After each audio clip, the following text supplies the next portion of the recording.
Now this comparison test promises to be very interesting because it pits the best Lexus ever, as far as I'm concerned anyway, against my favourite crossover ever, and that would be the Grand Cherokee. What do you say, Renita?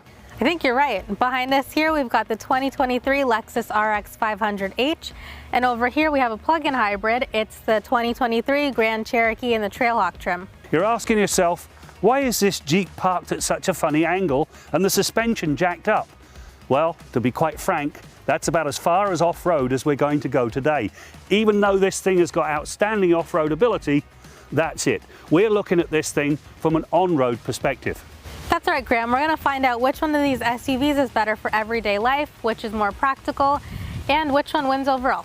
Okay, on that note, time to get behind the wheel and find out which one wins.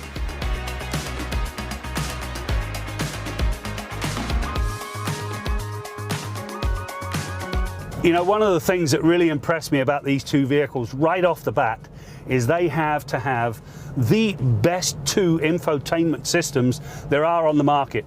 They're simple to use, they're simple to pair, they really do work exceptionally well. I've always been a fan of the Uconnect, and I hated the previous Lexus system, but the new Lexus system, my goodness, is it ever good. How did you think about that, Renita? I do think they both are very good systems. They're both fairly simple to use. I'll just say that with the Uconnect, I find there's a few layers deep that you need to go into things. Sometimes it's hard to find things, but they're usually things that once you set them up once, you probably won't look for it again. And for me, I generally connect to CarPlay. Both of them do them wirelessly as well. And it's just simpler that way for me. And then I have all my stuff that I need, like Spotify, and it's easy to get to. The only thing I will say about the infotainment system in the Jeep is that the icons are very tiny. So if you're driving and trying to get to one of your specific icons on that left corner, it's just a small little button and it's harder to push. You got to make sure you're getting in the right area.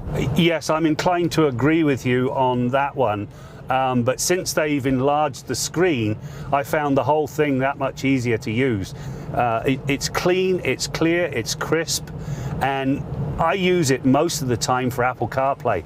And this thing is bang on for Apple CarPlay.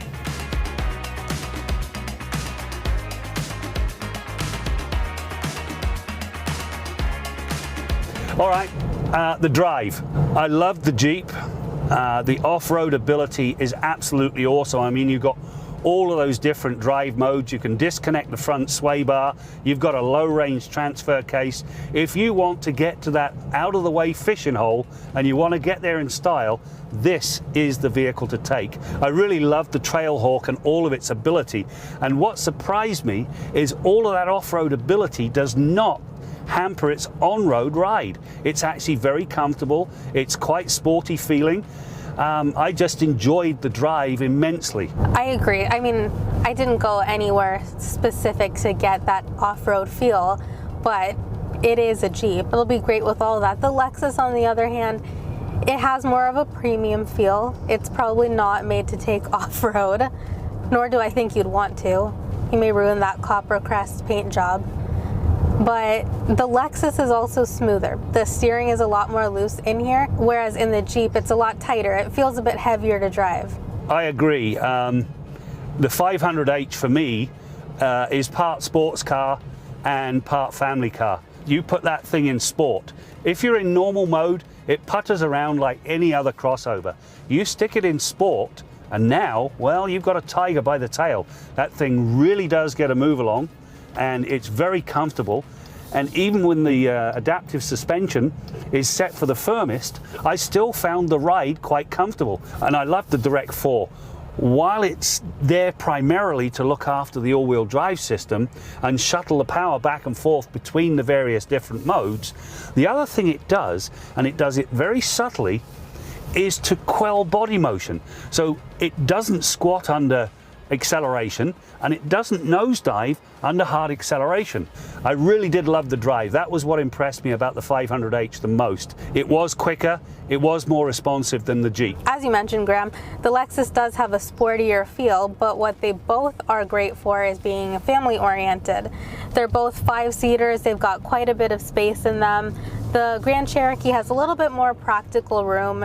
Well, at least for me, I could fit my car seats a little bit more comfortably than in here. They've both got huge cargo spaces, but as you can tell by the shape of both these vehicles, you can fit a bit more into the Grand Cherokee because of that boxier look.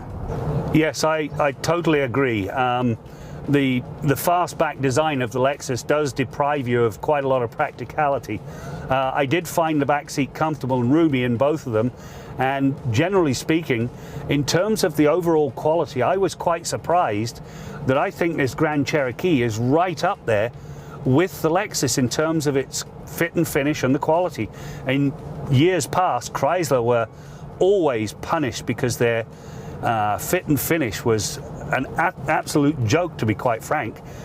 Today in this Grand Cherokee, I was very, very pleasantly surprised as it's been put together very nicely indeed. The quality in both of them is great. They are both great vehicles on the inside. I think my issue for the interior is that when it comes to spending, you know, both of these vehicles are just under $90,000 with destination fees. If I'm going to spend that amount of money, it's hard to have my kids be in a Lexus and think that they might mess it up. As much as I don't really want to spend $90,000 on a family vehicle, I'd rather put them in that, you know, more rugged design of the Grand Cherokee and have them, you know, get that messy than mess up a premium vehicle. I do wish that if I was going to buy a Grand Cherokee, it would probably be a couple trims down. I don't know if I would spend $90,000 even for the plug-in variant, but both of them have very nice insides. I'm inclined to agree with you. I do think that the overall the Jeep is a more livable interior, and I guess that's because of its off-road ability. You don't want to go off-roading and get all muddy and then get into a nice swanky leather interior with beige seats and a beige carpet. It just wouldn't work. So that's, I think, your point about this being the Grand Cherokee being more of a family vehicle and much easier to use and much easier to clean. I think you're right on the money there. They're both in the 70s. I think the Lexus is $76,000 plus that $6,500 F Sport 3, which I wouldn't bother with at all, period, end of story. Takes it up to $88,000, and this thing I think is $72,000, and then when you add the sundry different packages, you end up with the $88,000. I mean, these things are within about $200 of each other. It's incredible how similarly priced they are, and that includes, of course, destination. Yeah, they are very similarly priced, but there are some things that I could live without. I mean, as you said, the F Sport 3 package may not be needed, and in the Grand Cherokee, the sunroof is an added fee, that rear seat entertainment is an added fee. There are a couple other things that are added. For me personally, I could live without that rear seat entertainment. Kids generally have their own iPad or something that they want to do individually. With that rear seat entertainment, everyone has to agree on something. For me with 3 kids, that rarely happens that everyone agrees on one movie to watch or one thing to do. So I'd almost prefer their own thing. I hear you loud and clear on that. Having 5 girls, they couldn't agree on anything, even if their life depended on it. Never mind a movie. If you had to, what would your pet peeve be with each of the vehicles? What did you dislike about the Grand Cherokee, and what did you dislike about the Lexus? For me, in the Lexus, it's these buttons on the steering wheel. I know that you said once you program them, there's a specific way to work it, and that the head-up display does not work well with them because you see the functions show up on the head-up display. But I don't know, I could live without them. I just want buttons that say, or that do one thing, that tell me to change the music or turn up the volume. You know, I could live without the feature where you can do it yourself. I totally agree with you. That whole nonsense about what you're doing with the buttons, either showing up in the dash if you've got the head-up display turned off, or in the head-up display if it's turned on, I don't know. It just, to me, it was technology for technology's sake, and it was technology that doesn't work very well. You know, my other thing that I am sort of on the fence about in the Grand Cherokee, and also the newer Jeeps in general, they have that screen for the passenger, and you know, you've seen it in a couple other vehicles, and I don't mind it. I think it's interesting, but it's also a bit extra. It isn't really needed. And you know, in the Grand Cherokee, there's an HDMI port up at the front there. The great thing about it, safety-wise, is that if you're in the driver's seat, you can't see what the passenger is doing. So there's no way of it, you know, being a distraction to you. But I don't know, I just think it's really extra. I don't think your passenger really needs to be able to do that.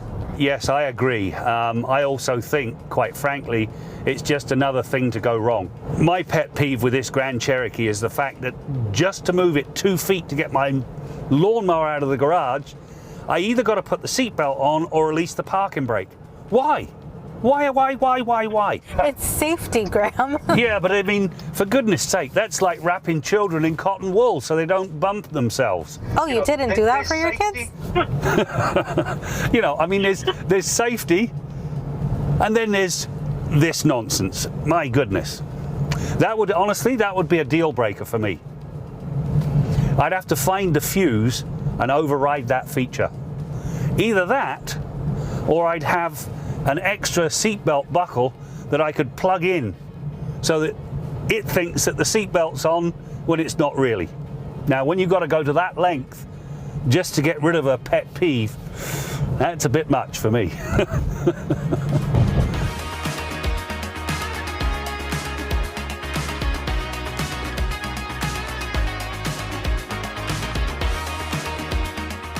Now that we've driven both these vehicles, I think it's time to pick a winner. For me, it's gonna have to be the Grand Cherokee. I did like the Lexus, I like how it drives, it's smooth, but at the end of the day, it's that premium feel that makes me wanna like bump down a bit. I mean, I don't necessarily need the $90,000 Grand Cherokee, but the practicality of it, it just fits my lifestyle a lot better than the Lexus. Yeah, for me, I'd take the Grand Cherokee if I could put the Lexus powertrain under the hood. I love this thing's off-road ability. It's absolutely unstoppable, but in the end of the day, I prefer the performance that the Lexus has versus the off-road ability that the Grand Cherokee has. And so my pick would be for the 500h. I really enjoyed it because it is both a sports car and a crossover. And I know that sounds nuts, but when you drive it, it's very quick. It handles remarkably well, but it also does the family thing beautifully. So I guess we're just gonna have to agree to disagree on this one, Graham. It's the practicality that wins for me with the Grand Cherokee. Yeah, I agree. I mean, you looked at things from a family and practical standpoint. I did too, but I also looked at it from the driver's perspective. I like something that's got a sporty feel, and only the 500h, I might add. The 350h, what a horrible. Anyway. That's our decision, and we're split. For Driving.ca, I'm Renita Noreen. I'm Graham Fletcher.